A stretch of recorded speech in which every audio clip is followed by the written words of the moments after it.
Good afternoon, YouTube. Well, here we have a beautiful spring sort of sunny day here in Perth. I'm going to take you along on a ride with me today through Mundaring weir, but I'm going to go back through the way where I did a couple of weeks ago. I did Iron 1200 riding with friends, but this time I should be able to sort of go slow by myself and maybe stop at a couple of places or go slow through a couple of places so you guys can see it. We press the magic button and get going.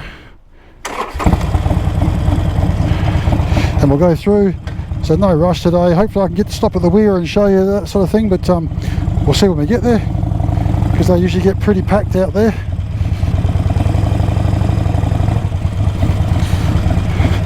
So this town's Kalamunda, so it's a very sort of popular town, sort of up in the hills. Very old place. There was at one point I went to high school here, in first year high school.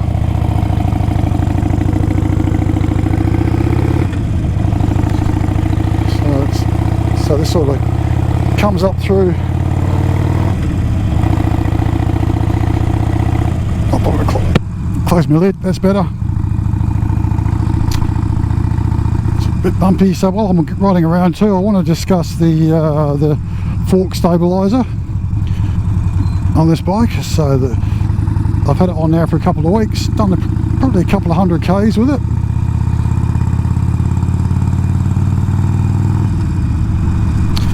Couple of 100 Ks on it, and I've got to say the front end of this bike is absolutely changed. If anything, it actually feels a bit hard, if you know what I mean. But going around corners and stuff like that, it is absolutely the best thing I've ever done to this bike. I mean, they weren't too bad, but then again, we're talking brand new suspension, so it shouldn't be too soft and spongy. But going around corners now, the suspension's a lot stiffer. You can just turn into corners with a lot more confidence. So the actual, for you guys out there with the Iron 1200s, if you're interested in getting one,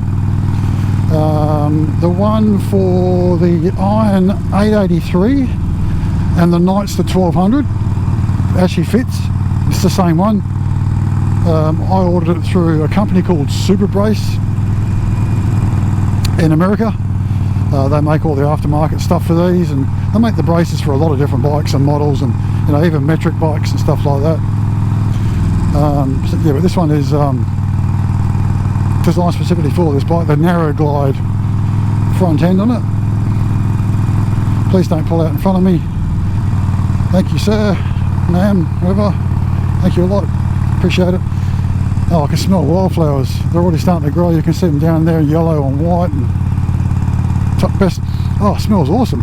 Best time of the year around Perth is this time of the year, the sort of start to spring. What's this here? You won't outrun, I don't know what that is. Oh, fire emergency service. Yeah, so actually we came this way the other way before with my friends, and they were in a bit of a hurry to get lunch. I've just finished work, haven't had my lunch yet, but I'm going to go through here. This is going to be a two-part video as well. So if this one cuts out, please watch part 2. I can go a bit slower. I can show you the weir and stuff like that, and through the valleys and the roads and that, without having to worry about 5 other people.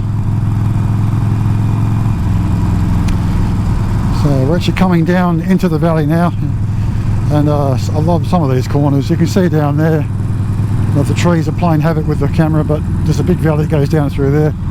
It's a beautiful place. So here I can just cruise around these corners. Check this Super Brace out. Yeah, so it's Super Brace.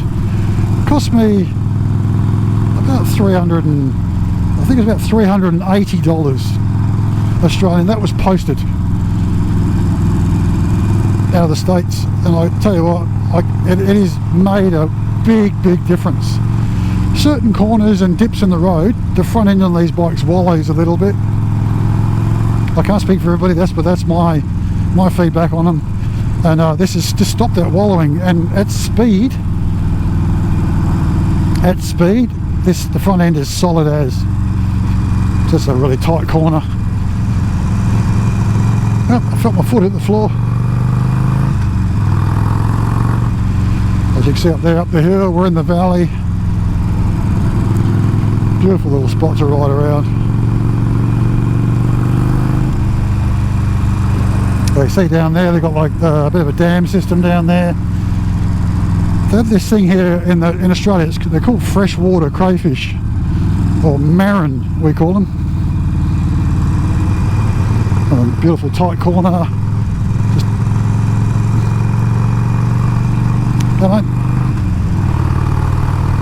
just love this part of the road, especially when you're by yourself. You know, you can just take your time and enjoy the corners. Whee! So yeah, in through there they've got there's like big properties, you know, like sort of what would you call them, hobby farms, I guess you call them, orchards, that kind of thing. It's very popular, as you'll see the bike's going the other way. It's a very popular road. So if you're listening, there's a guy that lives in Perth. He's called Yank in Oz. Shout out to you, mate, Yank in Oz. He rides around Perth too. He's got a Sportster 1200 iron, I think he said he's got. He rides up the rest, so he knows this road very well.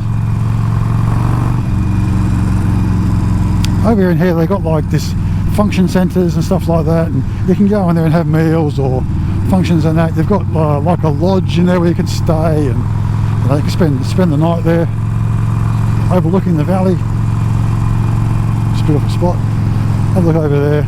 Beautiful day for it. I don't know if you can pick it up on the camera, but that drops, you know, 200 metres down into the base of the valley there. So I'm going to go this way. We're going to be heading back into the bush or the forest. Another great corner at speed. These corners are so much fun. But today for me it's not about speeding. It's about being able to show you guys stuff. We go to Beeloo National Park.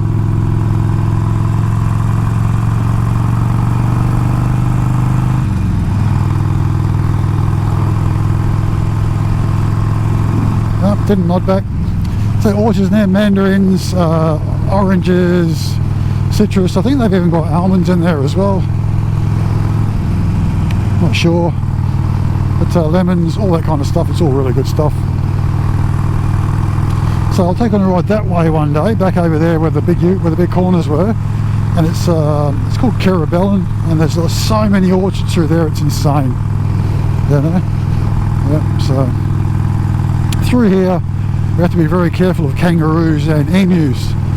Emus are basically the Australian version of an ostrich. Emus are dumb birds, stupid birds. Oh, there was in a hurry. Absolutely stupid birds.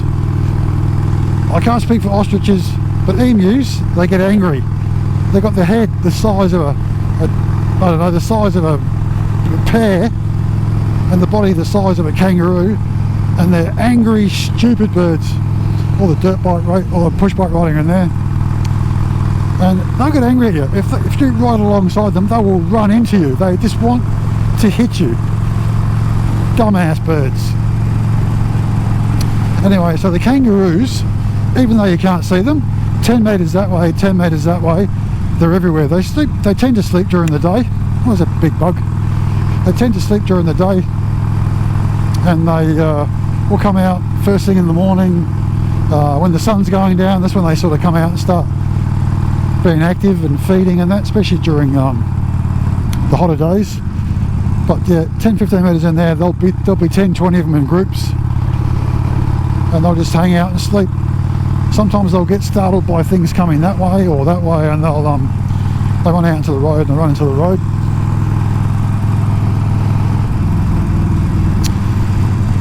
So yeah, absolutely a fantastic place to ride. Everyone's been really sociable today and nodding or waving back. Yeah, so we're heading sort of up and down and around a bit. We're going to Mundaring weir. If I can pull over there, I will. If it's just too packed, it's really hard to park there. So just checking there, I'm still recording. I do have a spare battery here with me if I need it. You got lots of bicycle riders.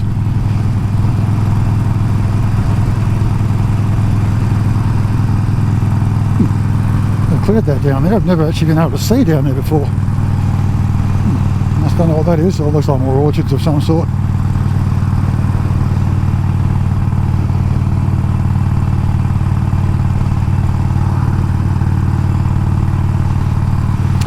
Yeah, so what else? Yeah, so back to the Super Brace. Sorry, I keep forgetting. And yeah, it's made by Super Brace. They're in America. I think they're in LA somewhere. Or the distribution centre is for them. $387 or whatever it was, posted Australian. For you guys in the States, it's probably, you know, a third less than that. Took about 4 weeks to come here, even in COVID, so it was alright. This guy is just going to be one of those people in front of me who's just going to stop all of a sudden and it's going to decide to turn off, so I might have to get past him at some point. Yeah, so yeah, 287 bucks posted. Took about 10 minutes to fit. You just undo that pinch bolt down there on your front axle, make sure the bike's upright, pull the boot up, clamp them down. They got four bolts, Allen head bolts. Clamp them up. There's 2 pieces, one front, one back. Clamp it up and everything, and then tie it back up, and away you go. And the minute I turned around a corner on the front end, I just turned left and right near where I live, and I could feel such a big difference. So a big thumbs up for Super Brace, and I'm in no way affiliated with them, but a great product. I'm glad I bought it. So motorcycling with Carl, you were saying you were going to put I think it might have been some progressive suspension in the front of yours at some point. I'd love to know how that goes, mate, because I'm thinking about doing the same myself. This guy is just going to break any minute. I can see it. Yeah, I'd love to hear how that goes, Carl, because I'm actually thinking about doing that. According to a lot of guys that do it, that makes a big difference. Come on, man. Seriously, you could go more than 55 k's in the 70k zone. Yeah, I'd love to hear that, Carl. So give us some feedback, mate, if you're going to do that, and I'll keep my ears open and eyes open for you when you do it. It looks pretty easy to do it. So what else? Yeah, so big thumbs up for the Super Brace fork brace. Yeah, so for all you new, and another thing too, for all you new subscribers to me, thank you for subscribing. I'm up to about 127 subscribers. 3 weeks ago I was on 100, so I thank you. A great big shout out to all you guys for subscribing. Thanks very much. I do appreciate it. Yeah, so anyway, we'll get back to the riding around here, heading back towards Mundaring Weir Road. And I'll try and stop up the top of the top car park if I can. Oh, there we go. I knew you had to turn off here somewhere.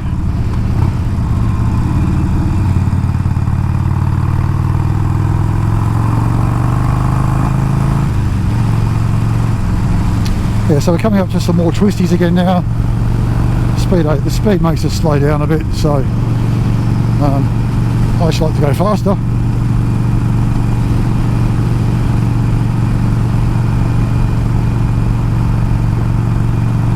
There we go, I've got to slow down to 60. Got to slow down a bit because I'm doing like 90. Still do about 70k. See that? I love that. Means motorcycles can do burnouts. Nah, just kidding. Means it's slippery around here for bikes.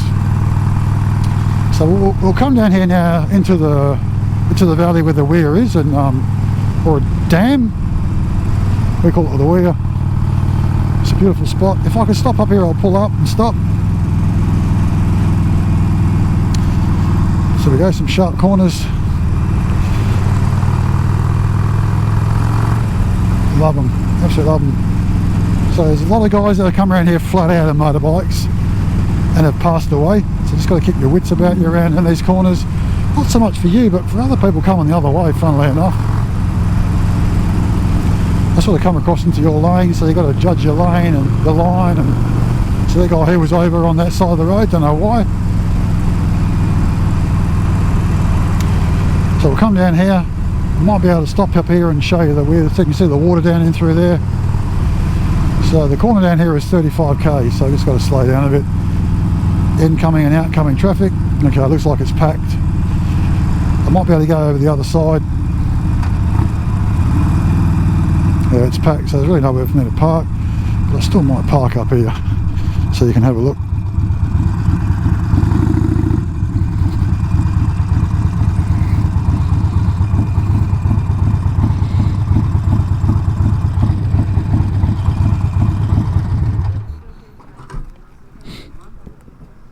Yep, so here we go, up to the weir.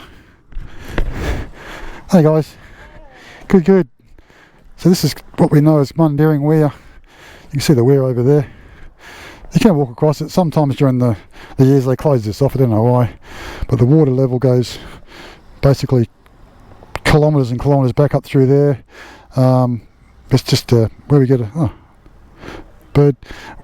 This is where we get a majority of our city water supply from, is through here. There's about 5 or 6 dams around Perth, or the sort of within a couple of 100 k's. Yeah, you can see around through here. That's it over there, the actual dam itself.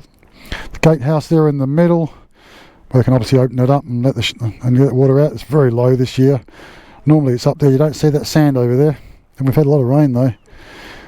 But you can get over that side over there. But yeah, actually a beautiful spot. And when you come here in the summertime, it's actually probably 10 degrees cooler than the road because of the cooler air coming off the water. It's actually a really nice spot. It says trespassers will be prosecuted. There's actually cameras, funnily enough, scattered in and out of the bush here, so you don't go in there and, I don't know, set fires and stuff like that. The last thing you want is this area to catch on fire. But it's beautiful. I can smell the wildflowers, I can tell you that. So well, yeah, we'll get back to it, head back on the road again, and I'll take you back around the base of the wheel. I'll take you around that other side, and we'll go around there and have a look. Okay mate, how you going?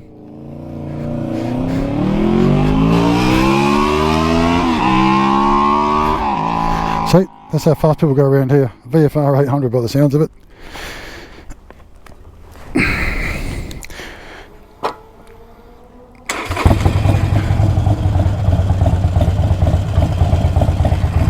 Yep, so we're going to go around the base of the weir now. I've got to be careful because a lot of cars come flying around here and they can't see you, so you just got to be so careful when you take off. Not only that, other bikes